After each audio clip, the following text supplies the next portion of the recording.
Então, o meu plano para hoje é continuar as, as, um, as técnicas de solução. De fato, a primeira técnica de solução que foi um, analisar condições nas quais programa inteiro pode ser resolvido por passar para a relaxação linear. Então, ignorar a integralidade das variáveis e depois resolver o programa linear, que nós sabemos resolver bem. Aqui tem o método simplex. E depois, eu queria que o método simplex me dê uma solução integral. Isso, obviamente, nem sempre é garantido. A solução pode ser fracionária, então a solução ótima pode ter x1 igual a 0,5, por exemplo. Mas tem condições para isso. Então, aqui eu vou, nessa primeira parte, revisar rapidamente as técnicas de solução nesse sentido que nós olhamos na aula passada. Depois eu vou continuar a explicar alguns critérios adicionais. E depois, isso vai ocupar um bom espaço hoje, e talvez no início da aula que vem também, mais um pouquinho, vai ser a aplicação a problemas, que vai ser a coisa mais, a parte mais interessante aqui, de fato. De fato, isso é o objetivo, né? De fato, a aplicação a problemas desses critérios, fundamentalmente. Então, para lembrar, nós discutimos na aula passada o motivo disso, né, que eu acabei de repetir, né? Eu quero que a relaxação linear seja integral. Nós podemos colocar isso também, então, um programa inteiro, em geral, seria maximiza Cx sujeito a x menor ou igual que b, por exemplo, com x variáveis, digamos, n variáveis não negativas, em uma forma normal, mas não precisa necessariamente, não sei se pode ser maior ou igual a qualquer coisa, mas então nessa forma normal, a relaxação linear é um programa linear que maximiza a mesma função objetiva, a x menor ou igual que b, sujeito a, e aqui as variáveis foram relaxadas, né? De fato, então a relaxação realmente acontece aqui. As variáveis foram relaxadas para variáveis reais. E agora, então isso deveria ser z, né? Esses números inteiros aqui.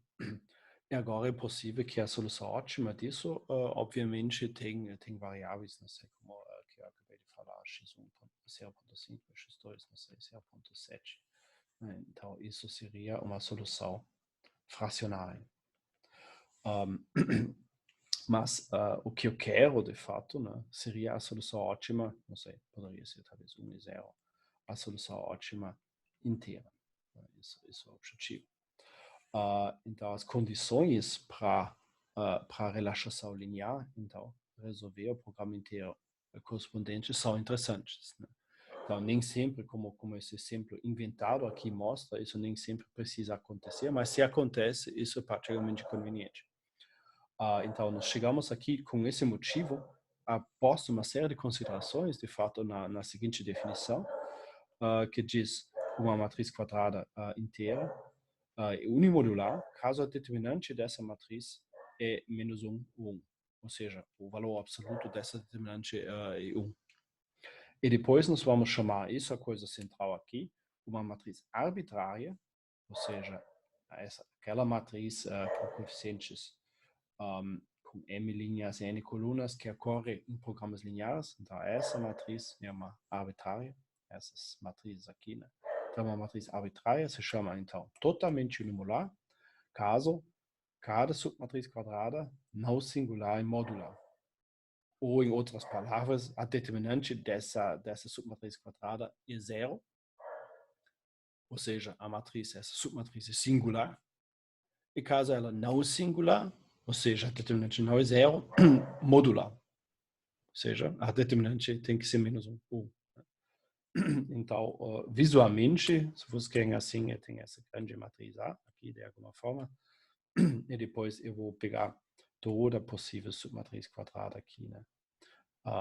Importante também lembrar que a submatriz quadrada não precisa ser contígua, né? Então, os 4 pontinhos aqui formam uma submatriz quadrada 2 a 2 também, né? Então, uma submatriz quadrada, talvez eu deveria desenhar assim para não enganar, poderia ser 3 linhas, arbitrárias e 3 colunas, ou 3 linhas e 3 colunas arbitrárias, e todos os pontos na interseção formem uma matriz. E isso seria um exemplo dessa matriz, vou colocar isso aqui, submatriz quadrada a linha, que eu usei aqui.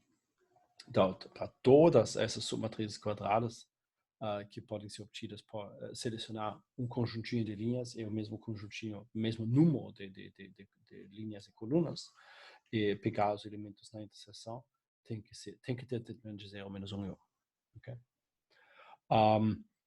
Bom, então, uma consequência disso é que eu não apresentei na aula passada, mas nós falamos que é uma consequência, pode ser resumido ou é resumido no teorema de 65, de fato, então já faz 60 anos, mais ou menos. Então, o teorema de Hofmann e Kruskal diz que, nós falamos isso assim verbalmente, se A é a matriz de um programa linear, e A é totalmente unimodular, de acordo com a definição. E o vetor B é inteiro, dos lados direitos. Então, e aqui tem essa coisa, deixa eu usar outra. Todas as soluções básicas são inteiras. Então, isso é a consequência principal. Isso que nós queremos. Então, e todas as soluções básicas são inteiras. Então, dá para anotar aqui, talvez, então, independente da função objetivo aqui. Okay. Independente da função objetiva. Então, depois, né, vocês notam que aqui eu coloquei maximiza Cx, Ax menor ou igual que B, etc. Aqui tem a função objetiva junto. Aqui só fala, então, o teorema que todas essas regiões aqui, então, todo x tal que Ax menor ou igual que B, todo x tal que Ax maior ou igual que B, todo x tal que Ax menor ou igual que B, x é positivo, ou não negativo, ou todo x tal que Ax igual a B, x não é negativo. Todas essas regiões aqui possuem, todas as soluções básicas dessas regiões são inteiras, independente da função objetiva. Então, a consequência disso é que eu posso simplesmente analisar a matriz, ela é totalmente unimodular, ok? E o vetor B dos lados direitos inteiro, então eu sei que eu não preciso me preocupar com função objetiva. Resolve um programa linear em cima dessas regiões aqui, independente da função objetiva, vai dar soluções integrais. E aqui o problema está resolvido. Então eu posso rodar o método simplex e resolver. Então, isso é a consequência principal. Teorema de Hofmann e Kruskal resume isso para nós, basicamente. Depois, nós discutimos, né, que testar todas as submatrizes quadradas é muito trabalho, obviamente. Né, se eu acabei de falar, eu posso selecionar, fazer um rascunho aqui, eu posso selecionar uma submatriz quadrada K vezes K, e a interseção de K linhas e K colunas. Então, se eu queria fazer isso de força bruta, se tem M linhas, eu posso selecionar M sobre K possíveis conjuntos de linhas. Possíveis K conjuntos de linhas. E depois, se tem N colunas, eu posso selecionar N sobre K disso. E isso tem que ser para todo K entre 1 e eu vou passar mais um x, onde x nesse caso, o mínimo entre m e n. Senão, mais que isso não posso fazer. Né? Isso seria o número total de submatrizes quadradas. quadradas. Né? Isso, então, se eu queria aplicar a definição força bruta, eu teria que testar todas essas submatrizes quadradas. Esse número é muito, muito grande. Né? Então, nós queremos critérios mais simples de fazer essa coisa. Aí, desses critérios foi o critério de partição de linhas. Aqui simplifica o teste. Nós discutimos também, então só vou revisar isso rapidamente. Uma consequência imediata, de fato, da definição de uma matriz totalmente unimodular é que todo coeficiente, então, é mais 1, menos 1 ou 0. Toda matriz que é totalmente unimodular só tem esses três coeficientes. Então, esse é o primeiro critério aqui, do critério de partição de linha, subcritério. E depois eu preciso, para poder aplicar, que cada coluna contém no máximo 2 coeficientes não nulos. E, finalmente, isso é a coisa nova, que reduz o trabalho um pouco. É preciso que tenha uma partição de linhas. Então, numa parte M1 e no outro parte M2, de todas as linhas, né, de 1 a M aqui. Tá ok. Cada coluna com 2 coeficientes não nulos satisfaz um critério de balanceamento, ou seja, a soma de cada coluna J com 2 coeficientes não nulos satisfaz isso. Somatório sobre as linhas na primeira parte igual ao somatório das linhas no segundo parte, nessa coluna J. Então, tem que ser balanceado de alguma forma. Esse é o critério de partição de linhas e caso esse critério está satisfeito, então a matriz totalmente unimodular. Isso facilita a análise porque eu não preciso mais analisar todas as submatrizes quadradas. É suficiente encontrar uma partição de linhas. Mesmo nós discutimos também, ainda tem 2 na M possíveis, né? Então se queria fazer isso de força bruta ainda é muito trabalho. Isso é para fazer mais eficiente ainda. Uma observação sobre isso, se vocês olham para o segundo critério, cada coluna contém no máximo 2 coeficientes não nulos, em combinação com o primeiro, que todo coeficiente é somente mais 1, menos 1 ou 0, vocês podem enxergar que uma matriz, onde o critério de partição de linhas se aplica, só tem esses 6 tipos de colunas. Os pontinhos podem ser para cima e para baixo também, e não 6 em cada coluna, onde tem os uns e menos uns, mas eu sei que ou uma coluna é totalmente zero, ou a coluna tem somente um menos 1 em algum lugar, e o resto zero, ou tem somente um 1, e o resto zero. Ou tem, como tem no máximo 2 coeficientes não nulos, poderia ter um 1 e um menos 1 em algum lugar, ou 2 menos 1 ou 2 uns. Então, esses 6 tipos é tudo que tem.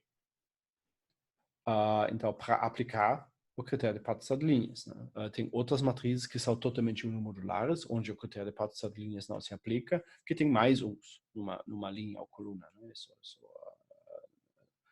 não é o caso, mas pelos subcritérios 1 e 2, lá em cima, para aplicar partição de linhas, eu só tenho esses 6 tipos. Agora eu poderia, olhando para isso um pouquinho com mais calma aqui, se vocês aplicam o critério 3, né? Então vamos focar, por exemplo, na primeira coluna aqui. Né? Se vocês particionam as linhas em parte M1 e M2, e para este tipo de coluna, a soma na primeira parte tem que ser igual à soma na segunda parte, né? Como o critério aqui sugere.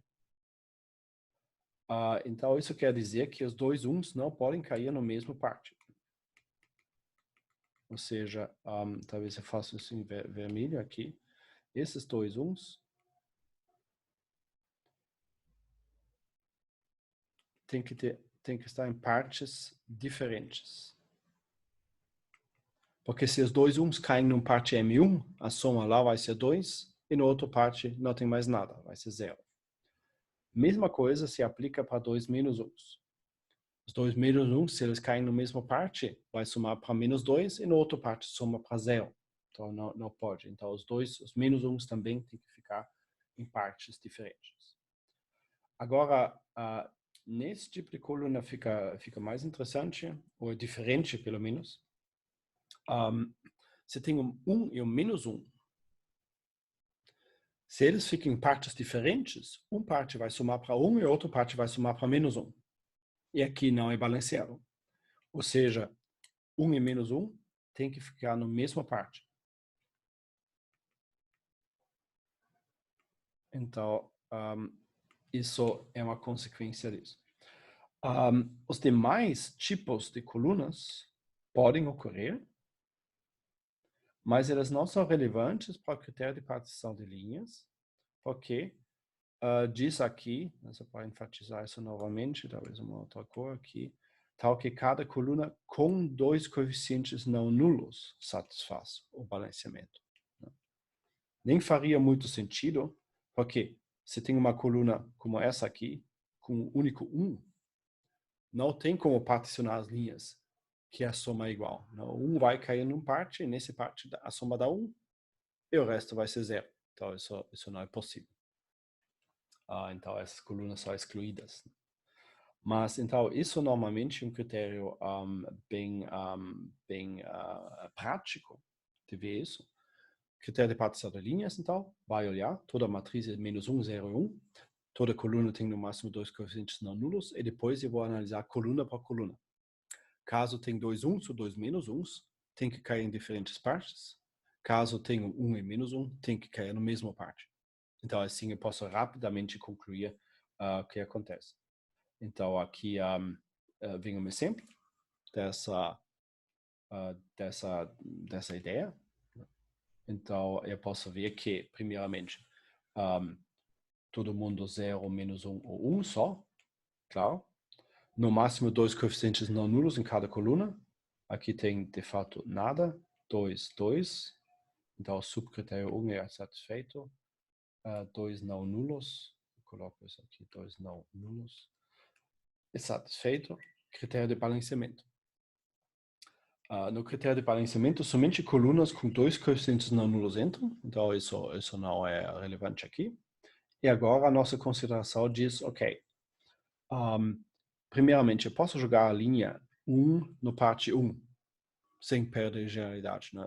É simétrico. Agora, como tenho 1 e o menos 1 aqui na segunda coluna, nós observamos eles têm que cair na mesma parte. Isso força, então, a segunda linha para M1. Mas, como tem 2 1s aqui na terceira coluna, isso força a terceira linha a ficar no parte M2. E agora tem a minha partição. Então, o conjunto de linhas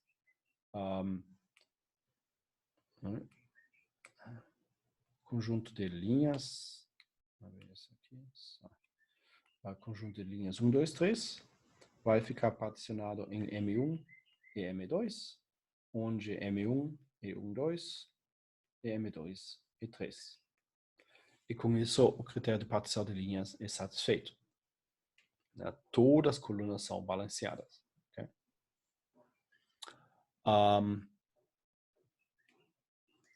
Então, a resposta a essa matriz 1 poderia ser sim, pelo critério de partição de linhas. Então, isso é uma aplicação dessa lógica. Então, em geral, o que o slide anterior mostra, pelas restrições que nós temos aqui, os 6 tipos de colunas, os 3 primeiros que importam, normalmente não preciso testar todas as partições de linhas exaustivamente. Né? Cada tipo de coluna tem uma forma de uma restrição correspondente que força certas alocações de certas linhas em certas partes. Ok? Então, eu queria continuar com o segundo exemplo aqui, essa matriz um pouquinho maior. E aqui a mesma dúvida, essa matriz é totalmente unimolar. Só que nesse caso, né, então eu poderia tentar aplicar o critério de partição de linhas. Eu vou dizer que tem coeficientes que são todo mundo 0, menos 1 ou 1. E a resposta é sim, né, só olhar. Depois, cada coluna tem no máximo 2 coeficientes não nulos. E aqui tem 3, 2, 2, 3, 2. Então, não, infelizmente não. Aqui tem colunas com 3 coeficientes não nulos. E aqui tem essa outra coluna com 3 coeficientes não nulos. Então, isso não funciona. Okay? Infelizmente, aqui o critério de partição de linhas não se aplica. Eu mencionei na aula passada que se o critério de, então, vou resumir aqui, o critério de partição de linhas não se aplica. Isso não implica que, vamos chamar essa matriz A, que A não é TU. Okay? É muito importante lembrar isso. O mero fato que o critério de partição de linhas não se aplica não quer dizer que a matriz não é totalmente unimodular. Eu vou ter que talvez analisar de forma diferente. Então, o critério de partição de linhas implica TU, um critério suficiente, mas não necessário. E a não necessidade é exatamente isso. Não se aplica, então não necessariamente precisa aplicar. Ainda pode ser TU. De vez em quando, se vocês lembram, nós tínhamos uma proposição na aula passada também, que eu posso transpor a matriz. De vez em quando, isso me salva, porque a matriz A transposta aqui vai ser 0, 1, 0, 0, 0, 0, 1, 1, 1, 1, 0, 1, 1, 1, 0, 0, 1, 0, e 1, 0, 0, 0, 0, assim, né? De vez em quando isso me salva, só nesse caso não. Ok, a matriz transposta eu poderia aplicar também uma matriz de TU, se somente se a matriz transposta é TU.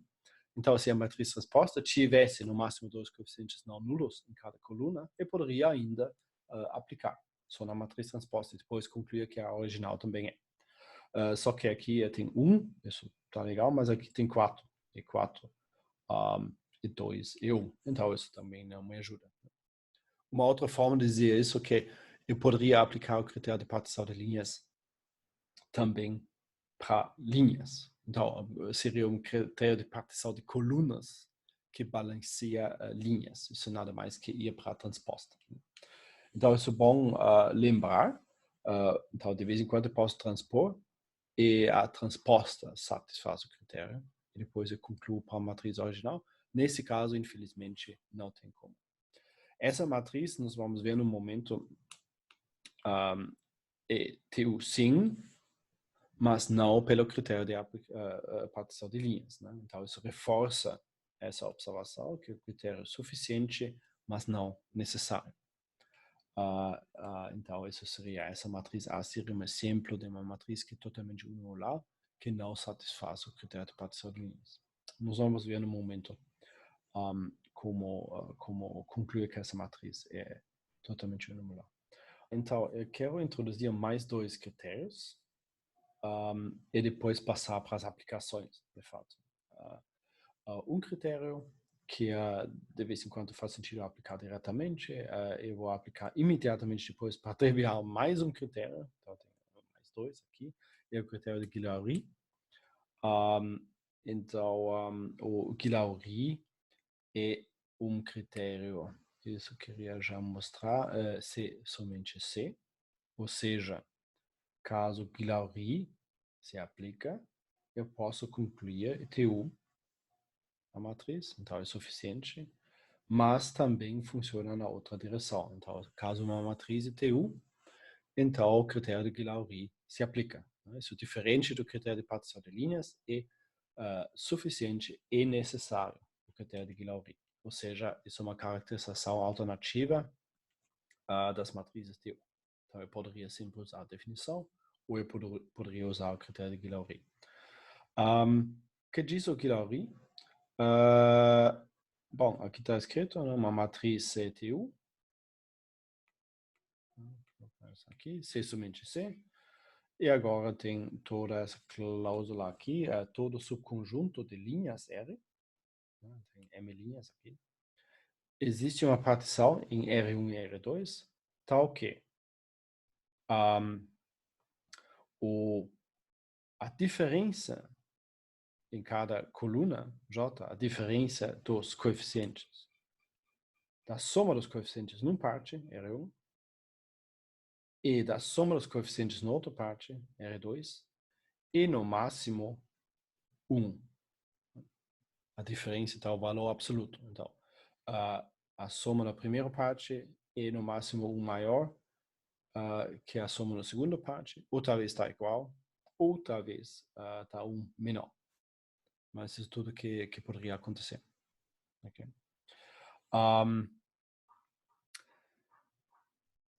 Para o tema da Guillory é mais conveniente de escrever dessa forma, mas eu poderia ter, notem o que vai acontecer aqui. Se eu vou voltar para a partição de linhas, e olhar a partição de linhas novamente. Eu poderia ter escrito aqui, similarmente, que o somatório,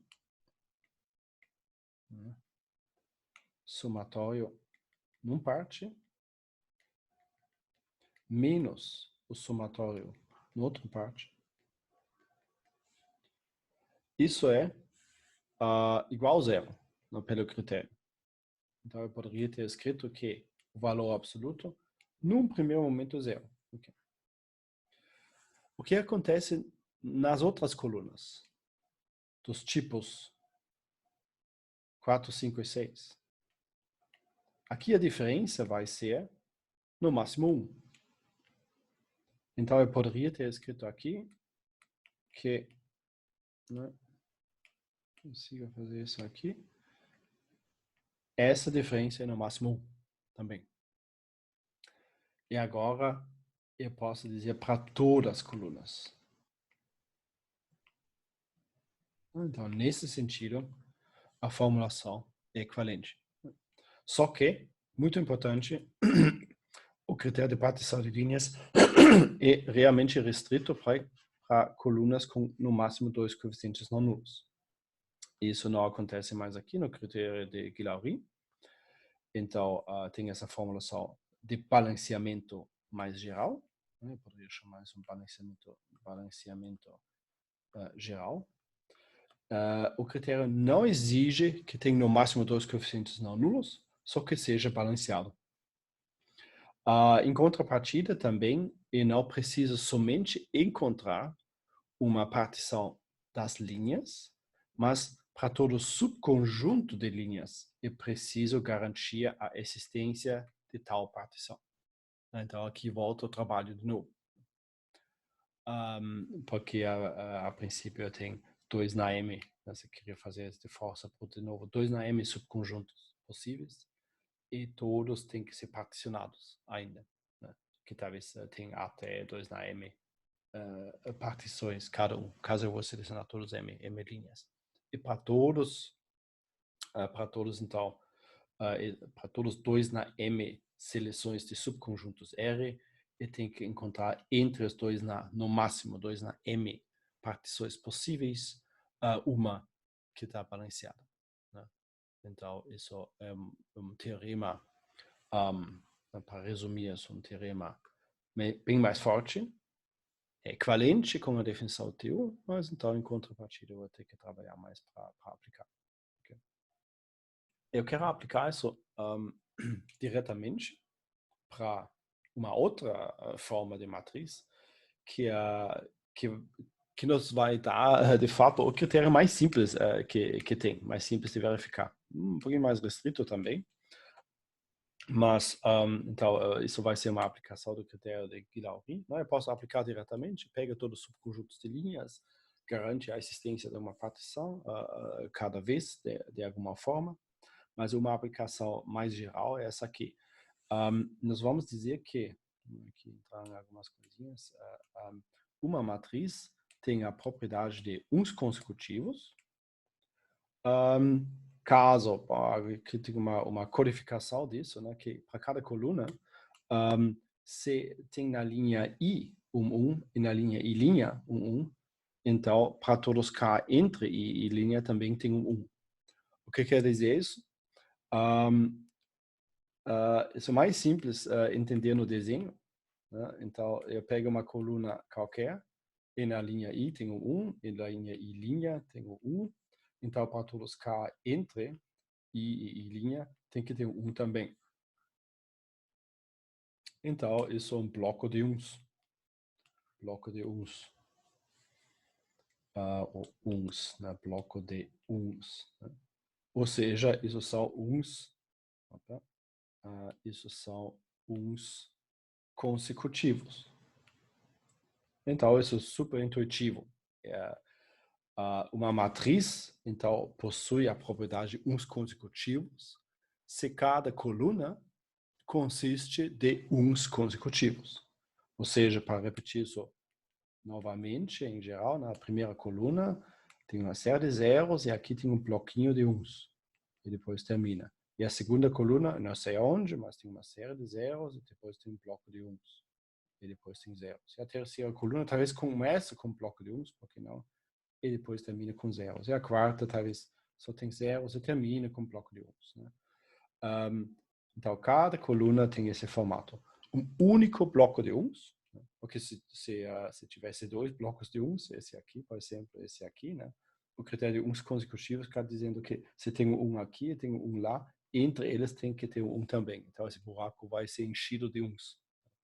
Então, eu vou acabar de novo com um único bloco de uns. Né? Então, na J é uma coluna aqui. Né? Então, isso é bem simples. E a coisa legal aqui desse critério é que do critério de Guillory, de fato, então pode ser uma aplicação direta do critério de Guillory, eu posso derivar essa seguinte proporção: uma matriz que satisfaz a propriedade de uns consecutivos é totalmente unimodular. Esse critério é super simples de aplicar, porque eu só vou olhar para a matriz e verificar que cada coluna é um bloquinho de uns. Né? Cada coluna consiste de uns consecutivos. É só isso. Como eu posso derivar isso do critério de Guillory? Isso também é simples de ver. O Guillory, vou voltar aqui, está dizendo que todo subconjunto de linhas tem uma partição das linhas que está balanceado, em geral.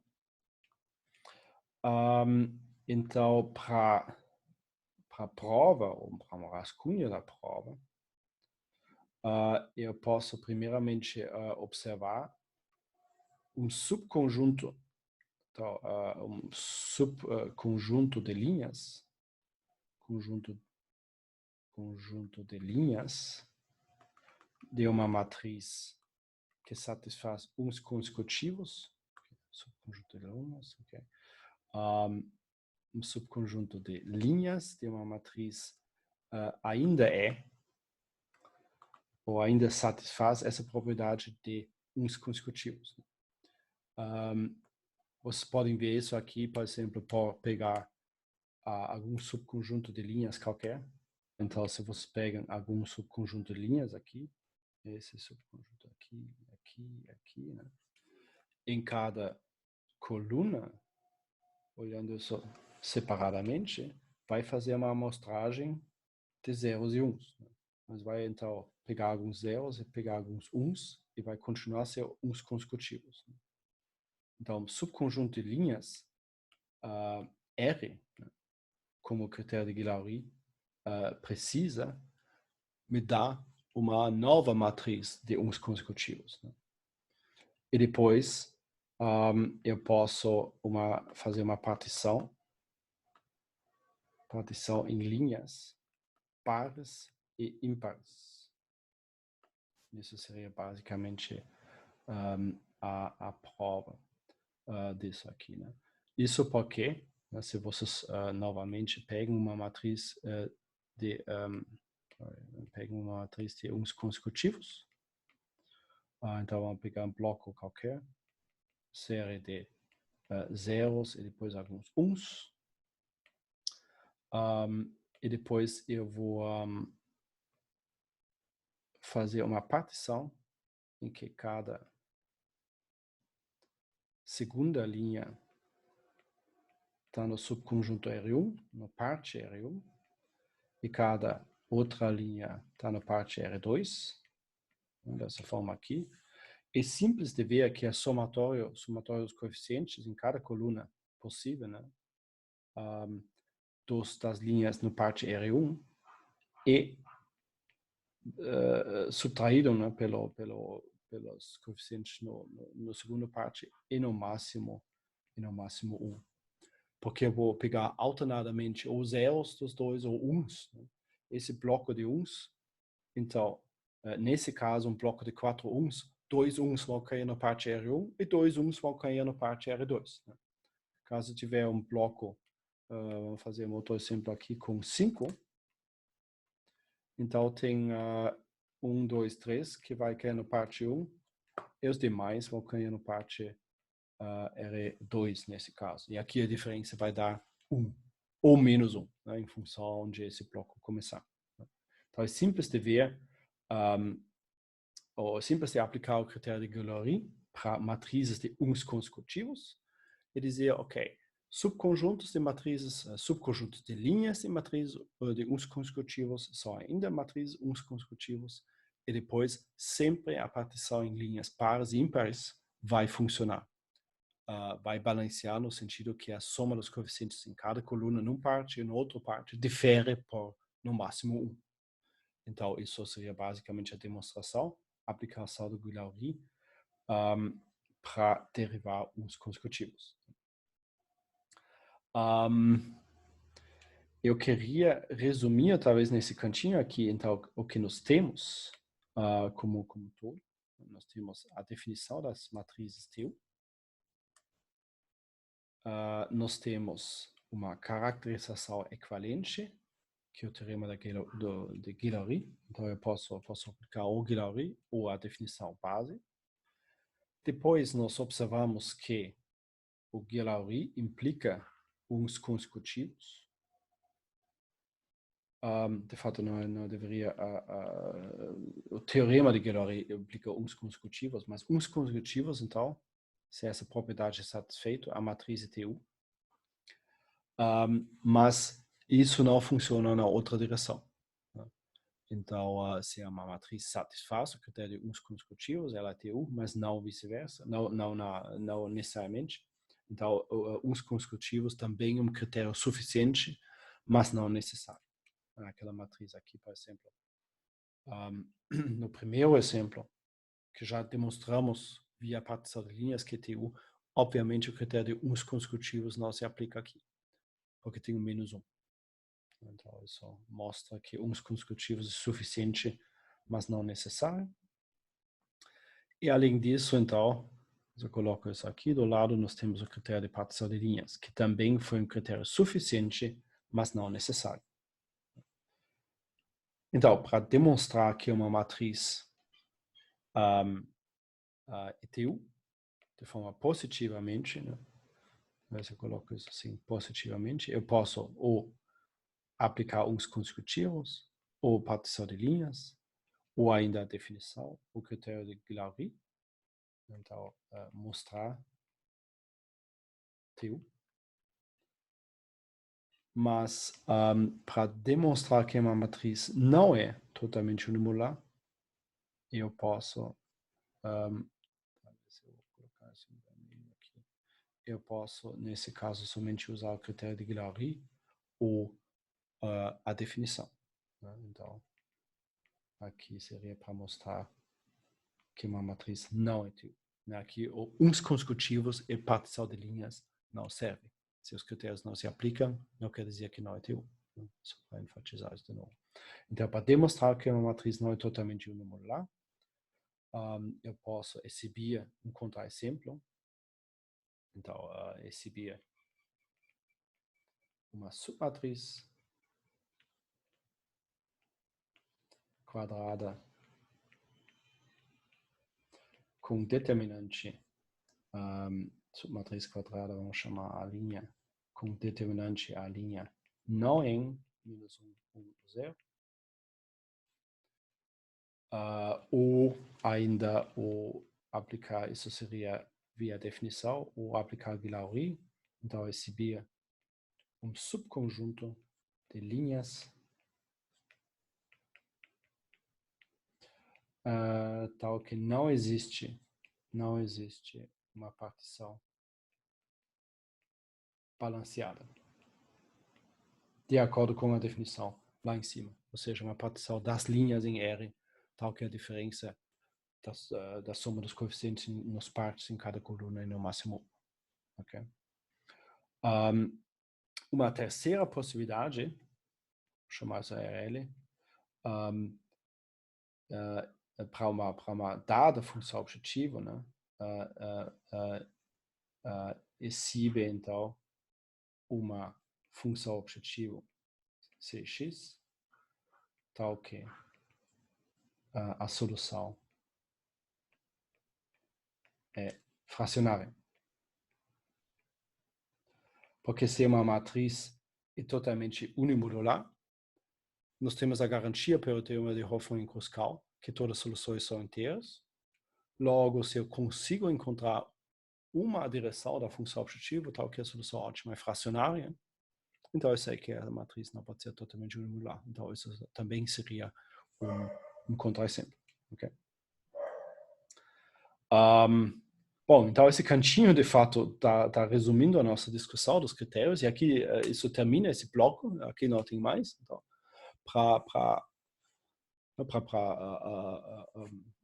resumir isso mais uma vez,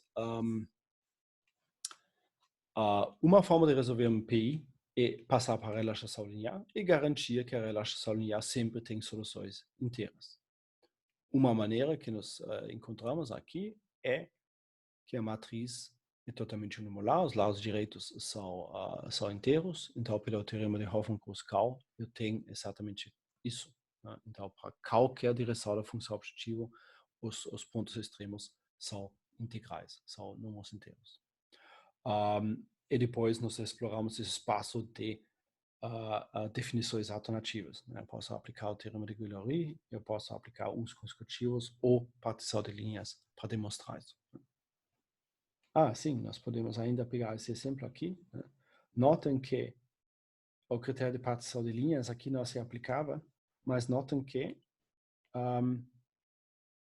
tem uns consecutivos. Né? Cada coluna é um bloquinho de uns. Então eu posso agora sim pelo critério de uns consecutivos. Okay? Então essa matriz realmente tem também.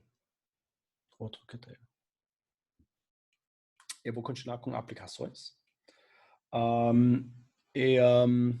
De fato, isso seria, de fato, ok, aqui já tem a primeira aplicação.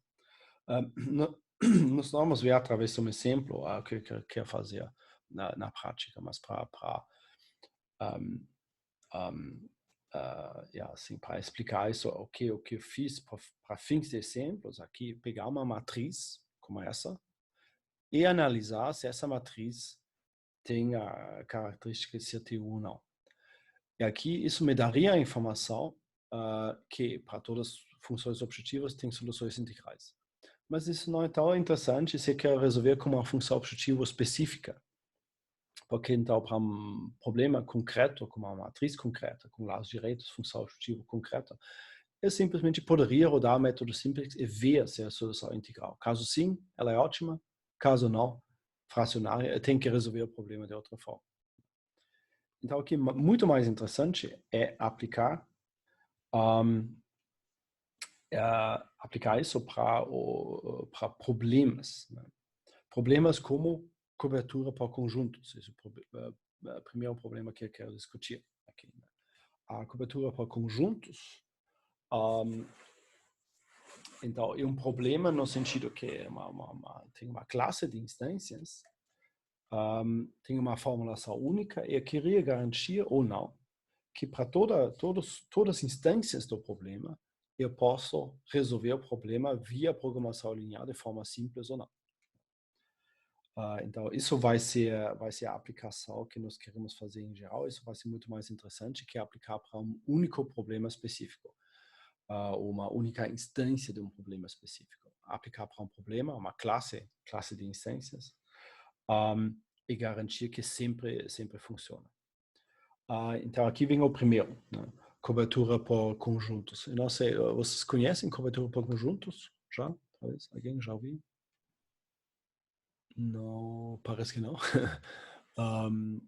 Então, a cobertura para conjuntos talvez não é tão comum, mas é um problema relativamente elementar. Não é esperado que você, mas poderia. Então, vocês têm como base no problema de cobertura por conjuntos um chamado universo, tem M elementos, pode ser qualquer coisa, e depois uma família de subconjuntos desse universo. Né? Então, C1, ATCN, N subconjuntos desse universo. Cada um ainda tem um peso aqui. Isso nem necessariamente precisa ser assim. Então, tem com pesos, tem sem pesos. Eu quero fazer uma cobertura. Então, eu quero selecionar alguns desses conjuntos. Né? Então, dos N conjuntos, eu quero fazer uma seleção S dos N conjuntos aqui, tal que todo elemento do universo é coberto. Então, faz parte de algum conjunto selecionado. Isso é bem como uns consecutivos, bem mais simples de ver por cobertura conjuntos aqui. Né? Aqui vem um exemplo. O universo aqui consiste dos elementos U1, U2, A. Quantos tem aqui? 1, 2, 3, 4, 5, 6, 7, 8. A U8, né? O universo tem 8 elementos. E aqui tem uma série de conjuntos. Né? Eu vou repetir isso aqui. Né? O conjunto 6 contém 7 e 8, conjunto 7, 6 e 8, conjunto 5, 6 e 7, e assim vai. Né? E aqui, de fato, tem o exemplo completo. Agora, o que seria uma cobertura por conjuntos? Então, uma seleção que contém todo elemento. Então, obviamente, uma cobertura poderia ser selecionar todos os conjuntos. Então, selecionar o conjunto 1, 2, 3, 4, 5, 6 e 7. Mas, digamos, os pesos dos conjuntos, então eu pego os conjuntos I, 1, 2, 3, 4, 5, 6, 7, aqui que nós temos, e faz um peso unitário, 1, para todos os conjuntos. Então, essa cobertura aqui não é a melhor cobertura, porque eu posso trabalhar com menos. Né? Então, eu poderia, por exemplo, selecionar somente o conjunto 1. Então, vamos montar nossa segunda tentativa de fazer uma cobertura. Então, selecionar o conjunto 1. Isso já cobre o 1, 2 e 3. E depois vai selecionar o conjunto 4 ainda. Aqui o U2 vai ser coberto duas vezes, que não tem problema, mas o 4 e 5 se foi. Okay? E depois aqui em cima eu vou talvez pegar o conjunto 5. Então, 6 e 7 coberto. E para cobrir o 8, talvez eu vou pegar o 6 ainda. Okay? E aqui o 8 é coberto e o 7 é coberto duas vezes, não importa. Então, com pesos unitários, isso custa, obviamente, 7, porque tem todos. E isso custa somente 4. Então, o problema é encontrar uma cobertura mínima, de menor peso total. Isso é o problema aqui. Né? Agora, a formulação via programação inteira é extremamente simples. Nós temos uma variável, de fato, xi, que vai ser 1, se o conjunto I é selecionado, e 0 caso contrário. Então, eu quero minimizar o peso total, mesma função objetiva do problema na mochila, por exemplo, sujeito a alguma condição. E aqui preciso que todo elemento é coberto. Essa é uma forma bem compacta de escrever isso aqui. Aqui tem uma matriz com elementos, IJ aqui, onde isso são dados, né? São dados, um dado aqui, IJ é 1, caso o que nós temos aqui, é 1, caso o conjunto I contém o elemento J. E 0, caso contrário. Então, aqui eu posso ver, de fato, que essa matriz A, na 20ª linha, codifica o 20º conjunto. Aqui nas colunas tem os elementos, 1, 2, 3, A, M. E aqui nas linhas tem os conjuntos. E na 20ª linha teria simplesmente, por exemplo, se o conjunto CI contém os elementos 1 e 2 só, tem o 1 na coluna 1 e 2 e o 0 no resto. Então, são vetores que codificam conjuntos. É o vetor característico do conjunto sobre o universo, se vocês querem assim. E aqui também dá para ver se essa matriz vai ser multiplicada por um vetor X que codifica a solução de certos conjuntos, vai dar um valor maior que 0 caso caso esse elemento está coberto de alguma forma. Não, eu acho que eu expliquei isso de forma errada. Eu deveria codificar os conjuntos de outra forma, porque o vetor X tem tamanho 0, 1 na M, né? Porque, desculpa, esse é 1 na N, né? Pelos conjuntos. Então, de fato, eu expliquei a matriz transposta. Então, vamos corrigir isso rapidamente. Então, você tem a nas, ok? O que deveria ser, aqui tem N colunas, que são correspondem com os conjuntos, então o 20º conjunto é a 20ª coluna, e aqui tem, então, M elementos. M elementos do universo aqui, então A é uma matriz MN, e aqui você tem elementos 1 e 2 no conjunto I, vai codificar um 1 aqui. Só, aqui faz mais sentido. Então, se eu vou produzir, então, se eu vou fazer a multiplicação então, desse vetor X com a primeira linha, que corresponde com a ocorrência do primeiro elemento, vai dar um valor maior que 0, caso esse elemento ocorra em algum dos conjuntos selecionados. Isso dá essa condição aqui, AX maior ou igual que 1, onde 1 aqui também é um vetor de 1s. Então, 1 aqui representa um vetor de 1s do R na M, né? Número de elementos no universo, mesma dimensão da matriz aqui. Né? Então, aqui, de fato, a IJ é o conjunto. Nós temos que corrigir isso aqui também, nós é o conjunto I. J contém o elemento I, ok? Então, essa é uma forma bem compacta de escrever esse modelo, né?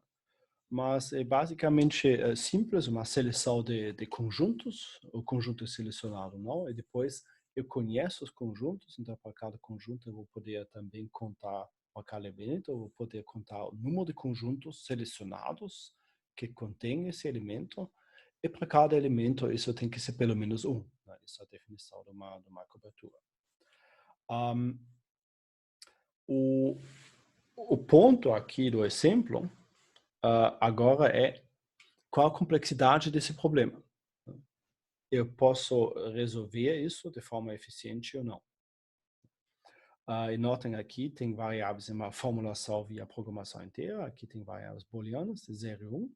Então, a dúvida então, que surge aqui é o que acontece se eu vou passar para a relaxação linear.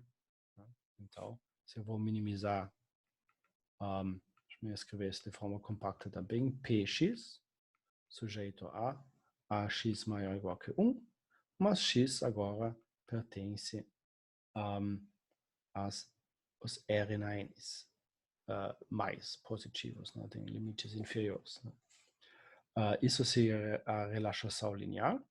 E a questão é que eu consigo resolver, então, isso e dar sempre, e obter sempre soluções inteiras. Para isso, eu deveria analisar, então, a matriz de coeficientes que ocorre desse problema. Só que desta vez eu não vou analisar uma matriz concreta, como nós fizemos nos exemplos anteriores, mas eu queria saber se a matriz que sai desse problema sempre é totalmente unimodular ou não. Tal que eu posso resolver qualquer instância do problema via programação linear. Isso é a questão maior. Então, aqui vocês vejam o tipo de aplicação que eu quero fazer em geral. Não para uma matriz concreta, mas eu quero usar os nossos critérios, a definição, Guilherme, uns consecutivos, a partição de linhas, para demonstrar, de alguma forma, que uma matriz de um certo problema sempre é totalmente unimodular e logo esse problema sempre pode ser resolvido por programação linear, ao invés de programação inteira, como está aqui, né? Então, isso é um pouquinho mais difícil na análise, porém, esse resultado obtido uma vez se aplica para sempre. Então, se eu consigo, por exemplo, demonstrar que o problema de cobertura por conjuntos possui sempre uma matriz que é totalmente unimodular, então eu posso resolver esse problema a partir desse ponto sempre via programação linear. Infelizmente, né, talvez alguns sabem ou não, o problema de cobertura por conjuntos é incompleto. Isso não é um argumento perfeito, mas é pouco provável, então, que a matriz desse problema sempre é totalmente unimodular. Porque senão eu poderia resolver via relaxação linear e métodos polinomiais para resolver programas lineares.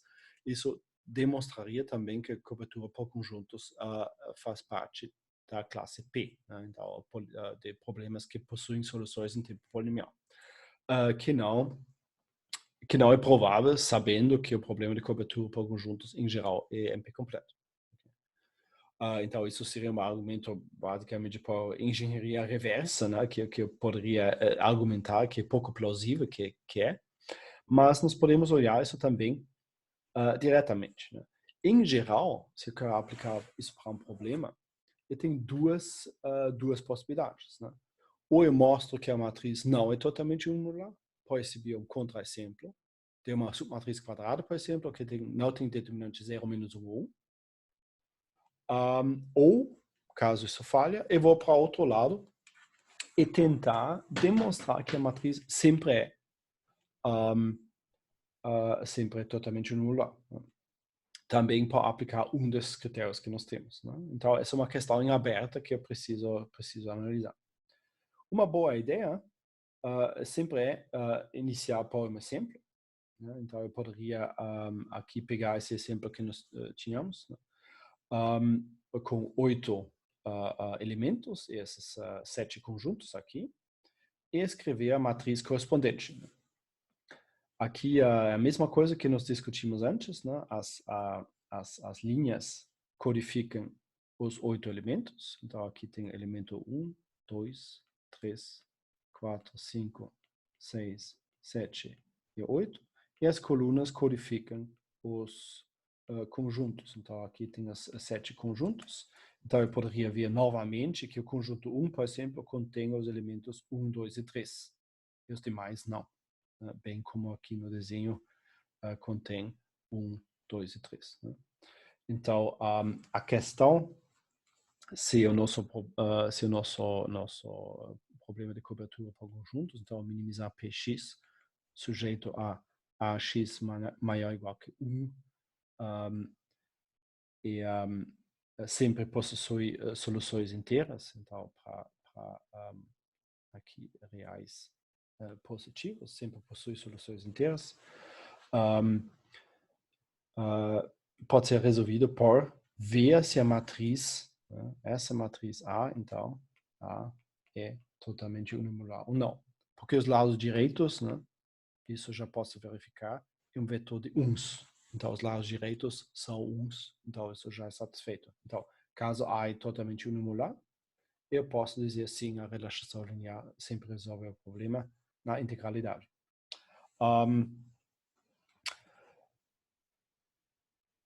Então, Nesse caso, seria essa análise aqui, através de um exemplo. Se esse exemplo aqui mostra que a matriz é totalmente unimodular, eu não posso concluir muito sobre o problema em geral, obviamente, porque eu queria demonstrar que sempre, para toda a instância do problema, a matriz é totalmente unimodular. Talvez aumente a minha confiança que é. Porém, se essa matriz já não é totalmente unimodular, então eu sei que isso vai falhar para o problema como um todo também. E, de fato, aqui, essa estratégia de contra-exemplo vai funcionar. Essa submatriz quadrada aqui, chamar a linha, vocês podem calcular isso novamente. Tem uma determinante, eu já não lembro mais, 2 ou menos 2. Então, que tanto faz, então o valor absoluto da determinante dessa submatriz aqui é 2. Isso mostra que existe uma submatriz quadrada A' com determinante do A' não em 0, menos 1 e 1. E isso, então, mostra que a matriz A não é totalmente unimodular, por contra-exemplo. Agora, como eu enxerguei isso?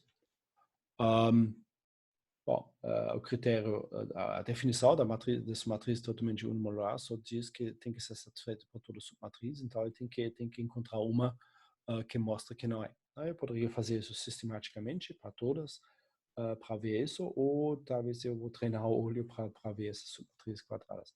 Essa submatriz quadrada aqui, em particular, eu queria reescrever ela novamente para fazer uma permutação de linhas. Então eu coloco a terceira linha para cima, e depois eu continuo com a primeira linha, e depois eu continuo com a terceira linha. Nossa, a primeira linha é essa aqui, e depois continuo com a terceira linha, isso aqui. Ela tem um formato bem específico, é uma matriz de uns com a diagonal 0. Se vocês querem, de alguma forma, é a matriz negativa. Então, matriz complementar, matriz unitária, matriz de identidade aqui. Né? Então, essa matriz, conhecidamente, vocês podem calcular determinante, não é TU.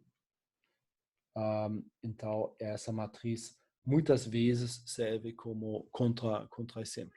Então, faz sentido, talvez, buscar esse padrão em outras matrizes para demonstrar que uma matriz não é totalmente unimodular. Então, nesse caso, na cobertura por conjuntos, nós temos um contra-exemplo, uma submatriz quadrada aqui, que não é TU, logo a matriz como um todo não é TU, logo o problema como um todo não pode ser resolvido por passar para relaxações lineares. E aqui a coisa se encerra, basicamente. Né? Que está consistente com a nossa observação, que é o problema da cobertura por conjunto sempre completo. Né? Então, inesperado, pouco provável que eu possa simplesmente passar para a relaxação linear e resolver. Mas, talvez num cantinho aqui, para salvar isso um pouquinho, notem que essa matriz, pela definição de codificar conjuntos, sempre só tem uns zeros. Né? Tem uns caso o elemento correspondente está no conjunto correspondente e zeros caso contrário. Então, isso parece um caso legal para aplicação do critério de uns consecutivos. Né? Só que aqui, obviamente, uns consecutivos, nessa matriz particular, uns consecutivos não é satisfeito. Né? Aqui, por exemplo, tem 2 bloquinhos de uns, e aqui, por exemplo, tem 2 bloquinhos de uns, e assim vai. Né? Mas, se tivesse então, vou me limitar, né? Eu vou me limitar para matrizes de uns consecutivos, eu já sei, pelo critério que nós discutimos, que TU. Então, a questão talvez é mais, eu posso fazer cobertura por conjuntos com matrizes de uns consecutivos. Qual o significado dessas matrizes? Então, eu tenho uma série de elementos no universo, o 1, o 2, o 3, o 4, até o M elementos no universo. E aqui tem uma série de conjuntos, como sempre, no caso geral, N conjuntos aqui. E depois, a codificação dos conjuntos sempre é só um intervalo de uns. Nesse caso, eu tenho uns consecutivos, e nesse caso, a matriz é totalmente unimodular, e por isso, a relaxação linear resolve o problema. Então, esse é um resultado mais restrito, mas ainda é interessante. Isso é particularmente interessante porque ocorre na prática, caso esses elementos aqui, por exemplo, são pontos em tempo. Se isso são pontos em tempo, o tempo 1, 2, 3, 4, etc., a interpretação de um intervalo seria um intervalo de tempo só. É um intervalo de tempo. Aqui também é um intervalo de tempo, início e fim. Início e fim. Tá? Início e fim, início e fim, início e fim, de diferentes intervalos de tempo. E assim, a cobertura por conjuntos diz que eu preciso, em cada intervalo de tempo, ou cada momento, em cada tempo, eu preciso uma atividade. Essa é a questão da cobertura. Mas, então, os conjuntos são as atividades, né, com início e fim, e as atividades são executadas em intervalos, e os elementos aqui são os tempos. Né? Então, em cada tempo, eu preciso pelo menos uma atividade ativa. Eu queria selecionar o menor número, por exemplo, o menor peso, custo total das atividades, tal que em cada tempo tem pelo menos uma atividade ativa. Né?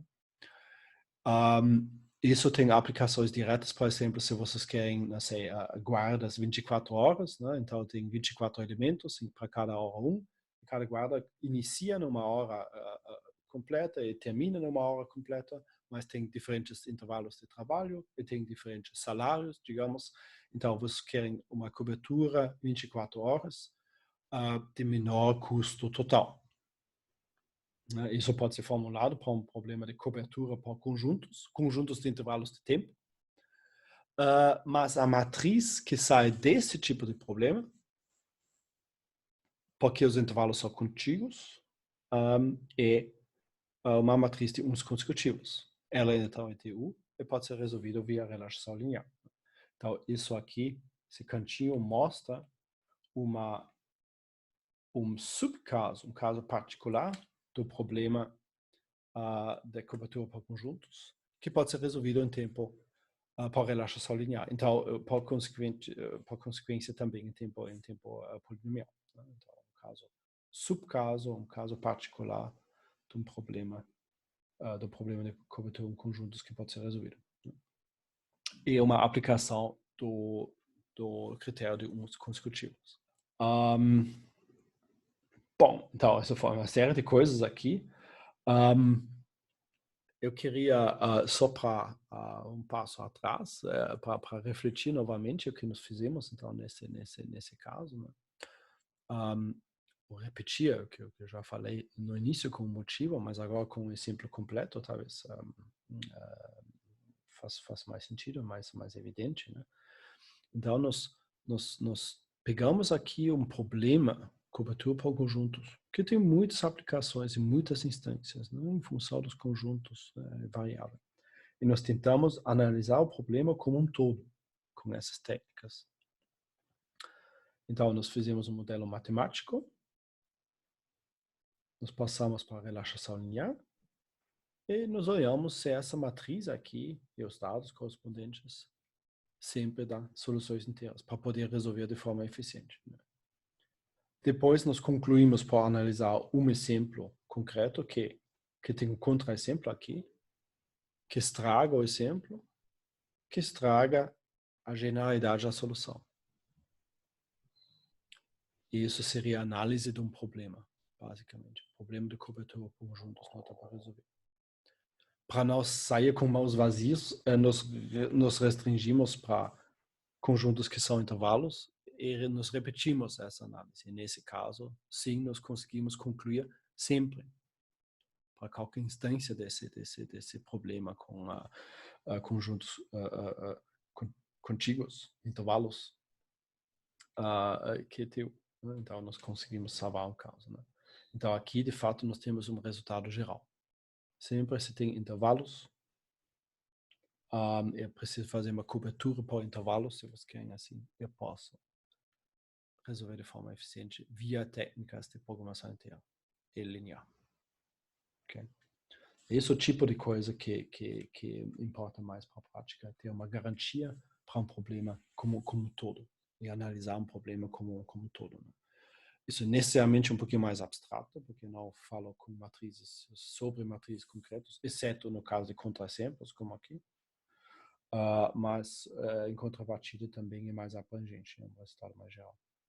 Então eu vou passar para um segundo, de fato, sim, esse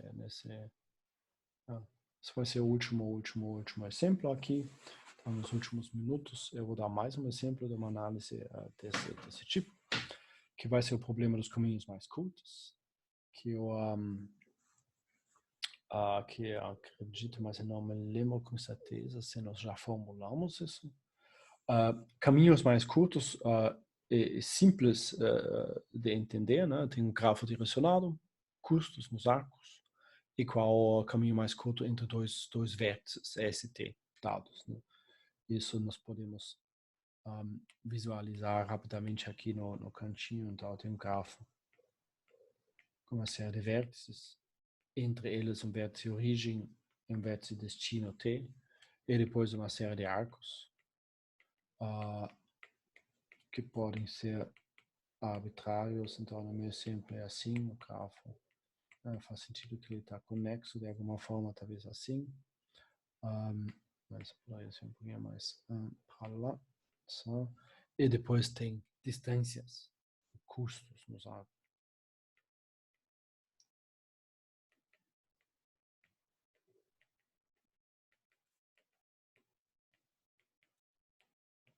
Uma coisa assim, né?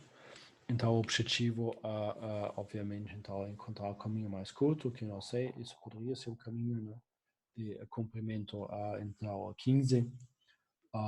Então, talvez isso seja o caminho mais curto, talvez não. Depende. Acho que aqui está melhor, por exemplo. Né? Se eu consigo ler os meus números mesmo, deveria ser 6, então aqui tem 9, 10, 11 somente, né? E assim vai. Tem que ver qual é o caminho mais curto. Problema clássico bem conhecido. Acredito que você conhece esse problema aqui. O ponto aqui desse problema é fazer a mesma análise. O problema, então, de fato, o problema dos caminhos mais curtos, né? Se vocês lembram isso, provavelmente é polinomial. E tem algoritmos eficientes para resolver o problema, como assim, por exemplo, o algoritmo Dijkstra, que resolve esse problema de fato relativamente eficiente. Então aqui, de fato, a solução que nós vamos derivar aqui não compete na prática com o algoritmo Dijkstra. Ela pode ser feita funcionar razoavelmente bem, mas ela tem outros méritos que nós vamos ver depois. Ela é razoavelmente simples, né, para o algoritmo Dijkstra, não que seja muito complicado, mas eu tenho que trabalhar um pouquinho para fazer isso. Então eu tenho que projetar um algoritmo específico. A nossa abordagem aqui, via programação inteira, seria fazer uma formulação e depois fazer a análise se a relaxação linear resolve. Então, o que é uma formulação aqui para esse problema? Tem variável xa para cada arco A, que diz se o arco A é selecionado, ou 0 é 1 caso o arco é selecionado, ou 0 caso contrário. Então, por exemplo, para todos esses arcos aqui, no nosso exemplo, tem uma variável. Para poder falar sobre isso, tem que dar nomes, talvez pegar esse vértice V1. Então, tem um arco S V1, e no caminho azul, pelo menos, o X SV1, então a variável que diz se o arco do S para V1 faz parte ou não, e 1. Também, talvez aqui tem um vértice V2, e a SV2, a variável que diz que o arco S para esse válvula V2 e 1, e 1 no caminho verde aqui. Mas então o X SV1 seria 0 no caminho verde, bem como o X SV2 seria 0 no caminho azul. Assim, né? Eu codificar um caminho para uma seleção de arcos. Logo, o que eu quero minimizar é o custo total. Custo do arco vezes fato do arco ser presente ou não, somado sobre todos os arcos. A mesma função objetiva, de novo, que nós já olhamos no problema da mochila e outros. Né? Porém, sem mais condições aqui, né? Isso daria a solução vazia, se vai selecionar nenhum arco aqui, isso não posso. Então, eu preciso estabelecer uma série de condições que garantem que a solução é factível. Isso pode ser feito da seguinte forma. Eu vou, primeiramente, exigir nessa primeira restrição, deixa-me remover isso um pouquinho aqui, nessa primeira restrição, que o número de arcos que saem do origem S menos o número de arcos que entram no origem S é 1. Isso parece talvez uma forma, digamos, indireta de formular essa questão, mas nós vamos ver que isso mantém a formulação mais simétrica, né? Já dá para observar que a forma da restrição nos três é sempre a mesma e não faz diferença na ultimidade. Eu poderia, olhando isso aqui rapidamente, no S, simplesmente exigir que saia o marco. Mas agora nós vamos dizer que os arcos saíntes, o conjunto de arcos saíntes aqui, é chamado N de S, o conjunto de arcos entrantes aqui é chamado N minus de S, né? Que é o total de arcos saíntes menos o total de arcos entrantes é 1. Isso permite, então, que saia 1 e entra nada, mas isso permite também que saia 1 ou saia 2 e entra 1. Mas isso aqui não faria sentido numa solução ótima. Porque se eu vou sair 2 vezes, entrar uma vez, isso quer dizer que eu voltei para a vértice S. Então, tem que ter um ciclo. E um ciclo com custos não negativos não faz parte, com custos positivos, melhor, não faz parte de uma solução ótima. Assim, se os custos têm 0, então é possível ter um ciclo 0, de custo exatamente 0 na solução ótima que eu posso eliminar. Então, sempre existe uma solução ótima, obviamente, sem ciclos. Então, entrar uma vez, então sair 2 vezes da origem, e entrar uma vez, quer dizer que eu faço um caminho que sai uma vez, entra de novo e sai de novo. Então, aqui tem um ciclo, e esse ciclo tem um custo maior ou igual que 0, que pode ser eliminado para obter um caminho mais curto. Então, isso não importa na ultimidade. Isso é a razão de formular dessa forma.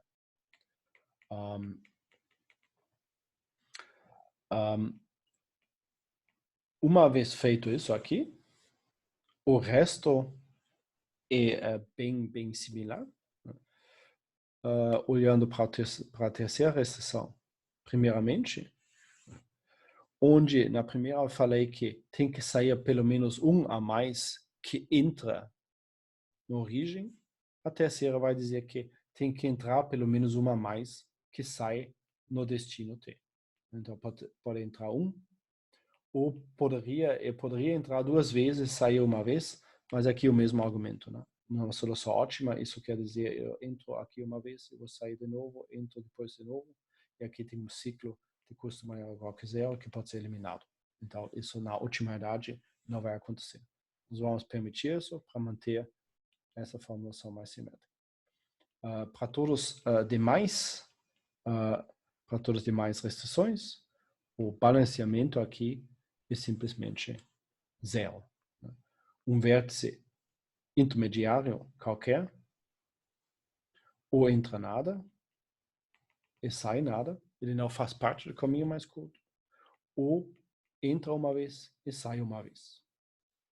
Ou ainda, mesmo argumento de novo, eu poderia entrar duas vezes, sair duas vezes, aqui dá um balanceamento zero também, mas isso implica que eu entrei uma vez, saiu, entrei de novo, então tem que ter um ciclo com custo não negativo aqui, que poderia ser eliminado na otimidade. Então isso também não altera a otimidade da solução. Okay? Então, fundamentalmente, com essa formulação aqui, né, então isso termina a formulação, fundamentalmente com essa formulação nós chegamos no mesmo problema. Eu tenho uma formulação via programação inteira, tem um problema do problema dos caminhos mais curtos que queria resolver. Então a questão novamente, se eu vou passar para a relaxação linear, então eu vou relaxar as variáveis XA nos arcos a serem variáveis reais, não negativas. Eu não preciso de limites superiores aqui porque eu quero minimizar. Então isso não tem um problema, senão eu poderia impor também que XA menor ou igual que 1 ainda, se eu quero manter XA no intervalo 0, 1. Então aqui eu vou passar para a relaxação linear. E a questão é, será que a relaxação linear da formulação matemática do problema dos caminhos mais curtos, então resolve esse problema? Ou seja, será que a relaxação linear sempre produz soluções inteiras? Eu acredito, nós vamos responder essa dúvida na aula que vem, na quarta. Então, eu deixo isso aqui, talvez, para um exercício de pensar. Né? Novamente, então, para encerrar, isso é análise de um problema. Então, eu teria que ver ou visualizar a matriz em geral e demonstrar que essa matriz, em geral, que sai dessa formulação aqui, é totalmente unipolar, para responder essa questão, relaxação linear resolve de forma integral, na afirmativa, ou talvez pegar um exemplo, expor um contra-exemplo, uma submatriz quadrada, ou algo que mostra que pelo menos uma instância produz uma matriz que não é totalmente unipolar. E assim o problema como todo não pode ser sempre, pelo menos, resolvido pela relaxação linear. Isso seria a questão de análise que nós temos que fazer. Ok? Good night and good luck.